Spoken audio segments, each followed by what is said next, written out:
नहमदुहु व नुसल्ली अला रसूलिहिल करीम अम्मा बाद फ़ाऊज़ु बिल्लाहि मिनश्शैतानिर्रजीम बिस्मिल्लाहिर्रहमानिर्रहीम।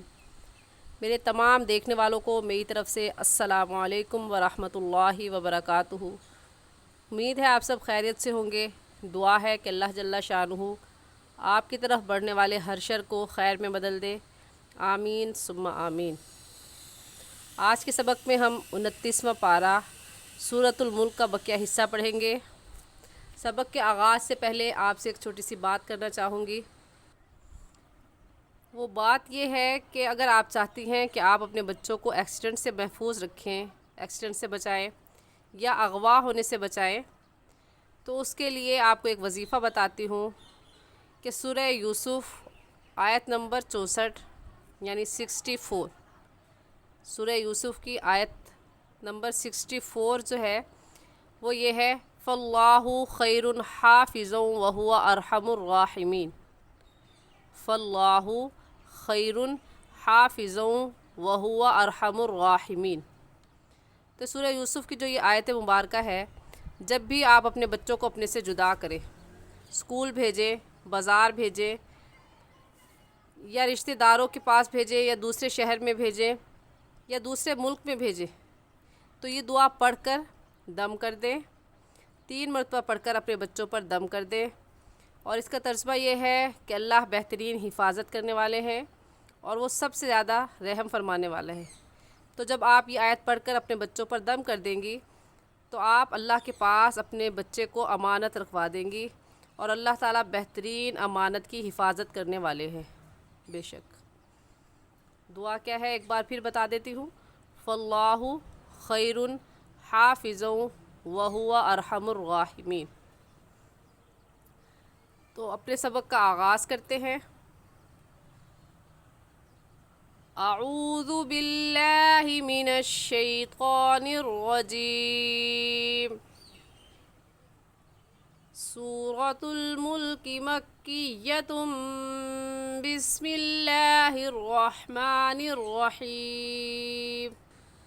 अम्मन हाज़ल्लज़ी हुवा जुन्दुल लकुम यंसुरुकुम मिन दूनिर रहमान। अम्मन हाज़ल्लज़ी में जो मीम है वो मीम मुशद्दद है और मीम मुशद्दद पर हमेशा गुन्ना करते हैं, इसलिए यहाँ पर गुन्ना करेंगे। और गुन्ना एक अलिफ की मिक़दार नाक में आवाज़ छुपाने को गुन्ना कहते हैं। तो कैसे पढ़ा जाएगा? अम्मन हाज़ल्लज़ी नहीं कहेंगे बल्कि कहेंगे अम्मन। मन की नून साकिन पर हम गुन्ना नहीं करेंगे क्योंकि नून साकिन के बाद हरूफ हल्की में से हा आ गया है। हरूफ हल्की 6 है, हमज़ा, हा, आइन, हा, गैन, खौ। उनमें से हा आ गया, इस वजह से इस नून साकिन पर गुन्ना नहीं करेंगे और ऐसे पढ़ेंगे अम्मन हाज़ल्लज़ी। ज़ाल नरम हरूफ में से है, नरमी से पढ़ेंगे। ज़ाल की जगह ज़ा नहीं पढ़ेंगे। अम्मन हाज़ल्लज़ी हुवा जुन्दुल लकुम। जुन में नून साकिन पर गुन्ना क्यों करेंगे? क्योंकि नून साकिन के बाद हरूफ हल्की में से कोई लफ्ज़ नहीं है। हरूफ हल्की 6 है, हमज़ा, हा, आइन, हा, गैन, खौ। इस वजह से इस नून साकिन पर हम गुन्ना करेंगे और गुन्ना एक अलिफ की मिक़दार नाक में आवाज़ छुपाने को गुन्ना कहते हैं। और दुल्लकुम, इस तनवीन पर हम गुन्ना नहीं करेंगे क्योंकि तनवीन के बाद हरूफ यरमलून में से लाम आ गया है, इस वजह से इस तनवीन पर गुन्ना नहीं करेंगे और ऐसे पढ़ जाएंगे हुवा जुन्दुल लकुम यंसुरुकुम मिन दूनिर रहमान। यंसुरुकुम की मीम पर भी गुन्ना करेंगे क्योंकि मीम साकिन के बाद मीम आ गया है और कायदा है कि मीम साकिन के बाद मीम आ जाए तो उस मीम साकिन पर हम क्या करते हैं? गुन्ना करते हैं। तो ऐसे पढ़ेंगे यंसुरुकुम।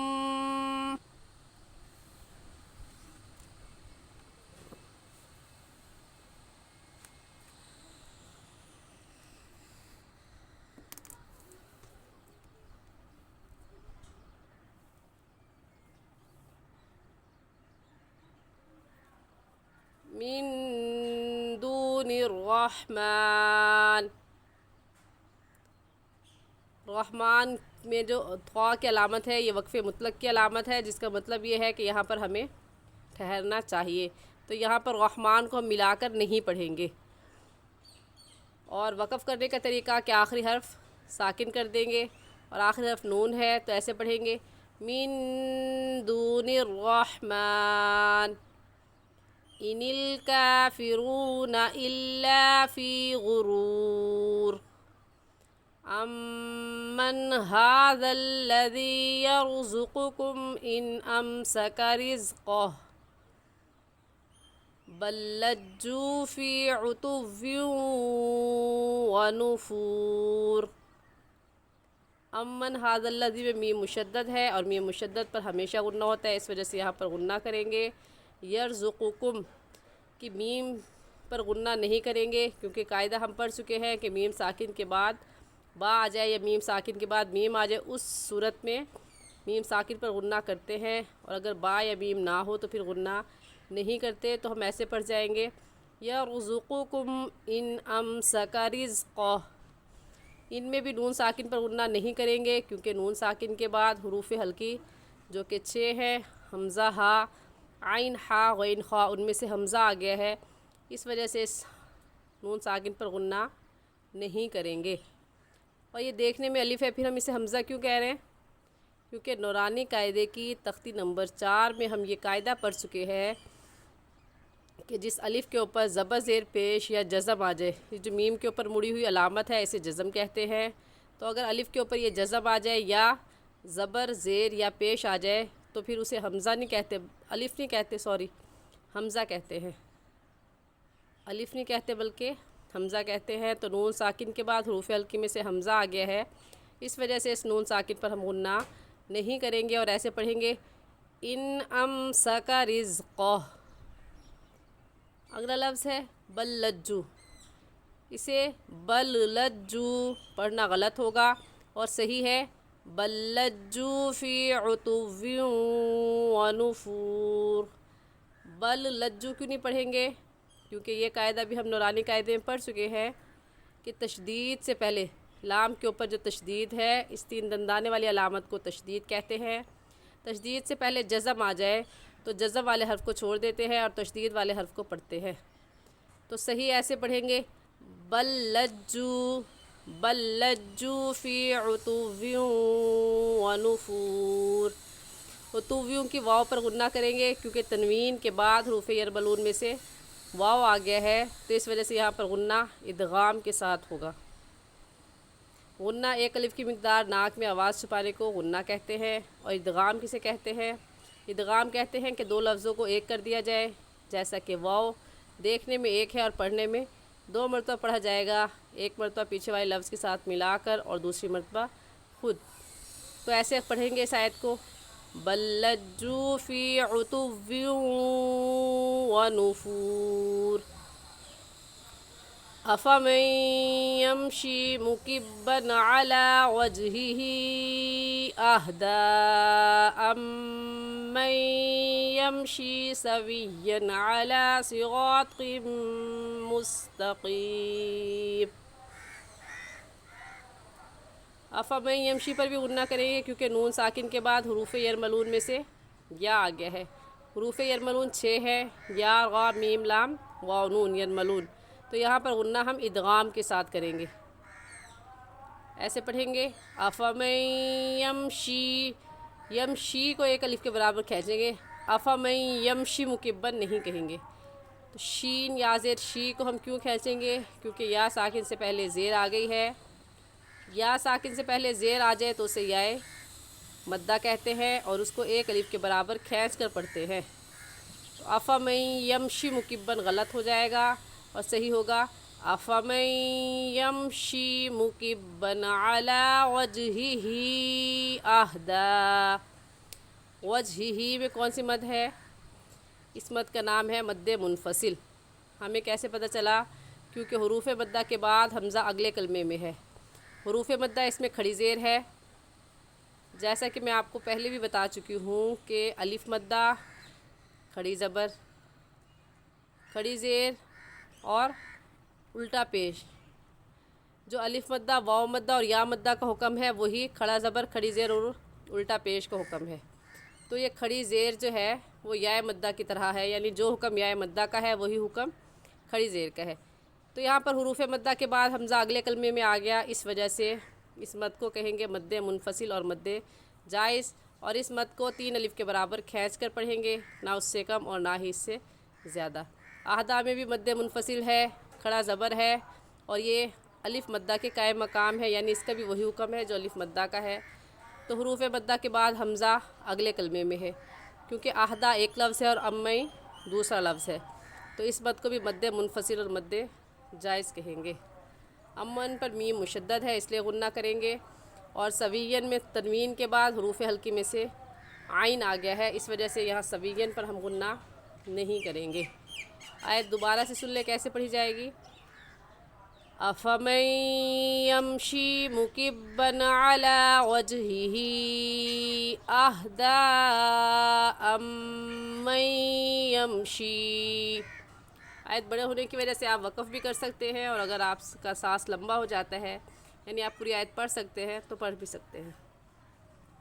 वक़फ़ करने का तरीका आखिरी हर्फ को साकिन कर देंगे, और यहाँ पर पहले से ही साकिन था, इस वजह से मैंने ऐसे ही पढ़ूँगी जैसे ये लिखा हुआ है।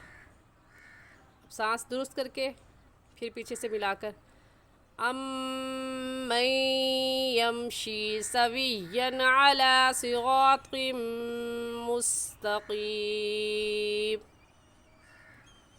क़ुल हुवल्लज़ी अंशअकुम व जअल लकुमुस समअ वल अब्सार वल अफ़इदा क़लीलन मा तशकुरून।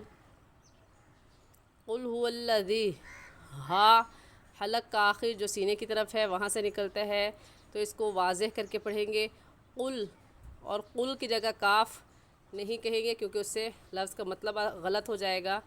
इस क़ुल का तर्जुमा है कह दीजिए, और उस क़ुल का तर्जुमा हो जाएगा खा लीजिए। तो कहने में और खाने में फ़र्क है, इस वजह से मखारिज का ख़याल रखते हुए पढ़ेंगे और ऐसे कहेंगे क़ुल हुवल्लज़ी। अल्लज़ी में मद्दे मुनफसिल है क्योंकि हुरूफ़ मद्दा के बाद हमज़ा अगले कलमे में है, और हुरूफ़ मद्दा इसमें या मद्दा है क्योंकि या साकिन से पहले ज़ेर आ गई है, तो या मद्दा होगी। हुरूफ़ मद्दा के बाद हमज़ा अगले कलमे में है, इस वजह से इसे मद्दे मुनफसिल कहेंगे, और इसको 3 अलिफ के बराबर खींच कर पढ़ेंगे। अंशाकुम की नून साकिन पर गुन्ना करेंगे क्योंकि नून साकिन के बाद हुरूफ़ हल्की में से कोई लफ्ज़ नहीं है, इस वजह से यहाँ पर गुन्ना करेंगे। और वल अफ़इदा में गोलता है, और जब गोलता पर वक़फ़ करते हैं तो वो हा बन जाती है, इस वजह से इसका वक़फ़ ऐसे होगा वल अफ़इदा क़लीलन मा तशकुरून। आज के लिए इतना ही।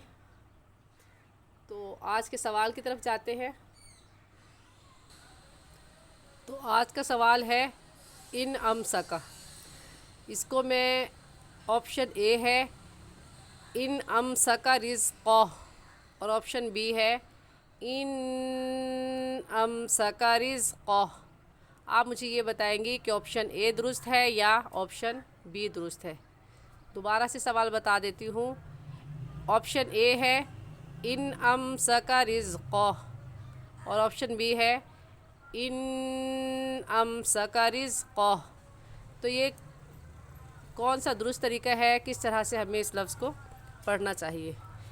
आप जवाब कमेंट सेक्शन में मुझे देंगी, और जवाब ज़रूर ज़रूर दीजिएगा, क्योंकि इससे हमारा हौसला बढ़ता है कि हम इस तरह की मज़ीद कीमती वीडियोज़ आपके लिए लेकर आए, और हमें ये इस बात का अंदाज़ा होता है कि आपने तजवीद को कितना समझा। जज़ाकुमुल्लाहु खैरा। आज के लिए इतना ही।